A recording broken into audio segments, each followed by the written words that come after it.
नमस्कार। कैसे हैं सभी लोग। वक्त जब कम होता है तो प्रेशर बढ़ जाता है, और जब प्रेशर हद से ज़्यादा बढ़ जाता है तो हमारे काम ठीक से नहीं होते। और जब भी एग्ज़ामिनेशन करीब होता है, जैसे कि 15 दिन बचे हुए हैं एग्ज़ामिनेशन को, तो हम काम तो बहुत कर रहे होते हैं लेकिन उसका आउटपुट बहुत कम मिलता है। आउटपुट को बढ़ाना है तो थर्मोडायनेमिक्स, चाहे वो फिजिक्स की बात करें चाहे केमिस्ट्री की बात करें, उसका एक फॉर्मूला है D G is equal to V D P minus S T T minus N times F E naught cell. ऋषि मुनि लोग भी इस फंडे पे ही काम करते थे, उनको भी थर्मोडायनेमिक्स बहुत ज़बरदस्त आती थी, तब करते थे। तब आया ही है। टेम्परेचर को कांस्टेंट अपने गुस्से पे काबू कर लेते थे, प्रेशर कांस्टेंट, अपना प्रेशर बिल्कुल चेंज नहीं होने देते थे। D G is equal to V D P, D P यानी कि प्रेशर कांस्टेंट हो गया, वी डी पी गया। टेम्परेचर गुस्से पे काबू कर लिया, कंट्रोल कर लिया, तो टेम्परेचर गया। एस टी टी यानी कि एटम भी गया, सिर्फ कौन बचा, n times F E naught cell, that is maximum useful work.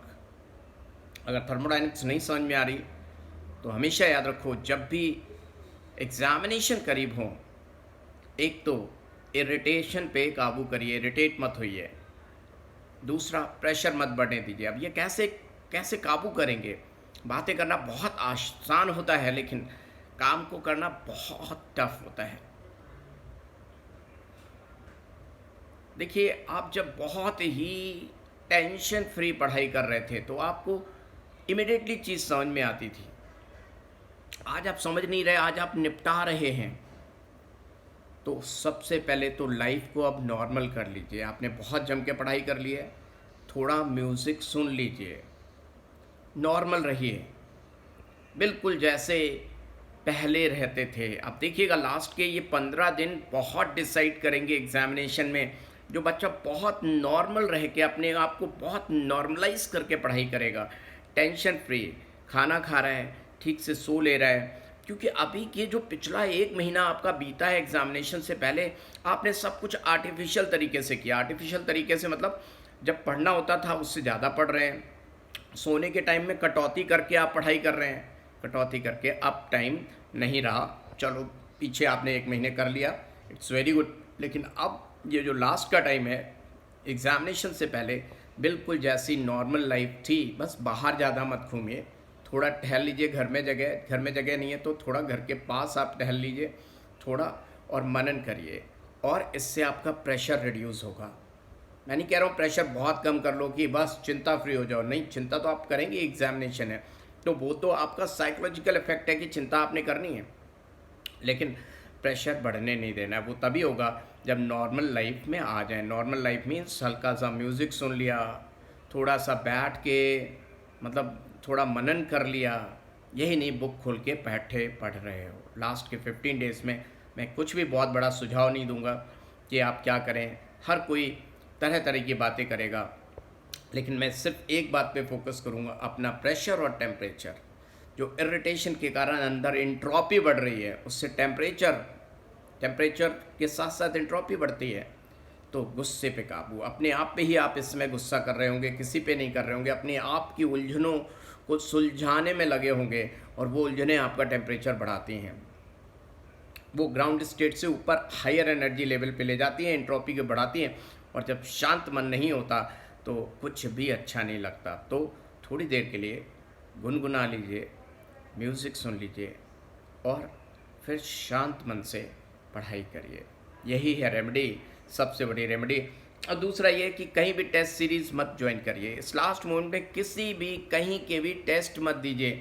पता नहीं कौन पेपर बना रहा है, कौन क्वेश्चंस बना रहा है। क्या लगता है आपके पास जो बहुत अच्छा टीचर है वो इस समय फ्री होगा क्वेश्चंस बनाने के लिए? नहीं, वो बच्चों को डाउट्स बता रहा होगा, उनके प्रॉब्लम्स सॉर्ट आउट कर रहा होगा।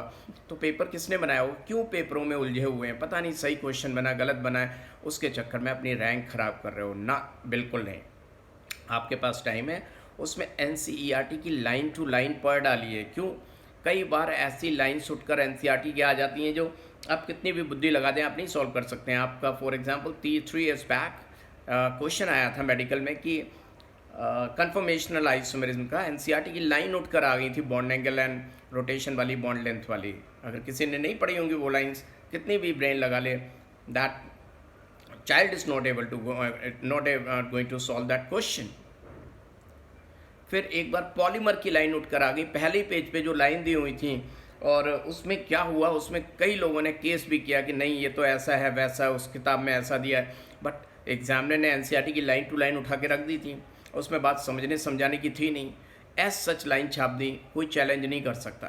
तो ऐसी बहुत सी चीज़ें हैं, वो एनसीईआरटी की लाइन उठा कर रख देगा, और आप ब्रेनी स्टूडेंट हैं तो आप ब्रेन लगाते रहिए, ब्रेन कुछ कह रहा होगा, एनसीईआरटी की लाइन, ऐसा नहीं मैं कह रहा हूँ कि ब्रेन वहाँ तक पहुँच ही नहीं पाता है। फॉर एग्जाम्पल एनसीईआरटी में एक ऐसा क्वेश्चन दिया हुआ है एल्काइल हैलाइड चैप्टर में कि दैट टर्शरी तो होता ही सबसे ज़्यादा, उसके बाद आपका नॉर्मल ब्यूटाइल सबसे लास्ट में दिया, और उससे पहले दिया हुआ है CH3 CH3 CH CH2, जाए इसके पास एक ही अल्फा हाइड्रोजन, मीन्स आइसोब्यूटाइल की स्टेबिलिटी ज़्यादा दी है as compare to normal butyl. और आप कहोगे नहीं अल्फा हाइड्रोजन तो एन ब्यूटाइल में 2 हैं और आइसोब्यूटाइल में सिर्फ 1 है। तो मैं ये नहीं कह रहा हूँ कि एनसीईआरटी ने गलत लिखा है, कार्बन कार्बन हाइपर कॉन्जुगेशन होता है जो हमें नहीं पता, तो एनसीईआरटी की बात माननी पड़ेगी, और एनसीईआरटी ने बहुत हाई फाई लेवल पे जाके लिखा है। तो लास्ट टाइम ये 15 दिन जो हैं एनसीईआरटी को पूरी तरह से समर्पित कर दो, ना किसी की टेस्ट सीरीज ज्वाइन करो, इसमें मतलब ज्वाइन कर रखी तो मत दो, और ना ही किसी के क्वेश्चंस करो, सिर्फ और सिर्फ एनसीईआरटी। All the best.